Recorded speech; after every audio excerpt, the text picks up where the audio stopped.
ఈ దెబ్బ ఇక్కడ తగిలింది అని అంటే అది ఇక్కడ తగలేదు ఇక్కడ తగలేదు అని అంటే దేవుడు ఇంకా పెద్ద స్క్రిప్ట్ ఏదో మనతో రాయించే కార్యక్రమంలో ఉన్నాడు అనేది అని అర్థం. భయం లేదు, గెలిచేది 175కు 175 సీట్లే అని,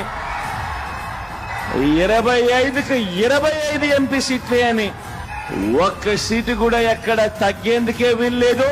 మీ భుజస్కంధాల మీద ఫోన్ అనే ఈ ఆయుధం మీ చేతుల్లో ఉంది అన్నది గుర్తుపెట్టుకోమని మీ అందరితో కూడా కోరుతా ఉన్నా. అటువైపున 100 మంది ఈనాడులు వచ్చినా, 100 మంది ఆంధ్రజ్యోతులు వచ్చినా, 100 మంది టీవీ5లు వచ్చినా, 100 మంది చంద్రబాబులు, 100 మంది దత్తపుత్రులు వచ్చినా భయం లేదు మీ జగన్ కు, భయం లేదు మీ అన్నకు, భయం లేదు మీ తమ్ముడికి. కారణం పైన దేవుడున్నాడు, కింద మీరంతా ఉన్నారు మీ అన్నకు అండగా.